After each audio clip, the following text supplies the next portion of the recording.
The Robertson Family. For 38 days, the Robertson family were lost at sea. Patriarch Dougal Robertson, a British dairy farmer, just wanted to take his family on a boat trip for the University of Life, as his son called it. On January the 27th of 1971, Dougal, his wife, and their 4 children set out on a wooden schooner called the Lucette, heading to parts unknown. Douglas, the eldest son, told the BBC his father had made few preparations for the trip, though he had been in the British Merchant Navy. For 17 months at sea, the family fared well, sailing from port to port and seeing the world. However, on June the 15th of 1972, the family encountered a group of killer whales off the coast of the Galapagos Islands. The whales attacked the boat, splintering it and severely damaging it. The ship was taking in water. All they had was a lifeboat and a small dinghy and just 6 days' worth of food. They survived on rainwater and hunted turtles adrift at sea, hoping to ride Pacific currents to the middle of the ocean, which would then push them towards the Americas.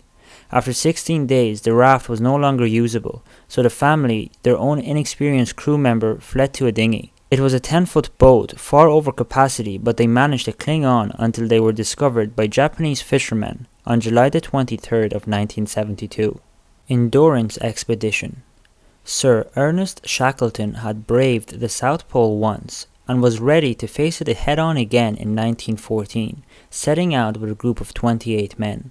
They hoped to make it all the way across the continent, arriving to a waiting ship at the other side.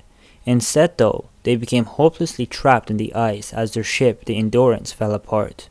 Eventually, supplies began to dwindle, and the men took to their lifeboats, floating to an island that took 14 days in bitter Antarctic seas to reach. From there, they had to mount another expedition to South Georgia Island, the nearest inhabited island nearly 1,000 miles from their original starting point. Despite various hardships, all 28 men on the mission survived, though some of the dogs weren't so lucky and had to be eaten as supplies ran low. Juliana Kopecka. Juliana Kopecka had 2 big survival stories to tell by the end of her ordeal. On Christmas Eve 1971, Juliana flew on Lanza Flight 508. The plane was struck by lightning. The plane then began to disintegrate in midair, and Juliana found herself still trapped to her seat, 2 miles above the Peruvian rainforest. She was battered, she was bruised, her collarbone was broken, but she was alive, the only survivor of the flight. And now she found herself in the wilderness alone. Some candy was her only food, but she found a small stream. She waded down water in it, able to keep herself hydrated at the same time. The insects in the jungle stopped short of eating her alive, and maggots had infected her arm. But after just 9 days, she was able to find an encampment. She gave herself rudimentary first aid, including pouring gasoline on the maggot infestation. Just a few hours later, lumber workers found her, giving her first aid and taking her to a more inhabited area where she was airlifted to a hospital. Her story was eventually told in the 2000 documentary Wings of Hope by director Werner Herzog, who had a seat booked on that very flight before cancelling at the very last minute. Apollo 13. To date, no living human have ever been far in space as the crew of Apollo 13.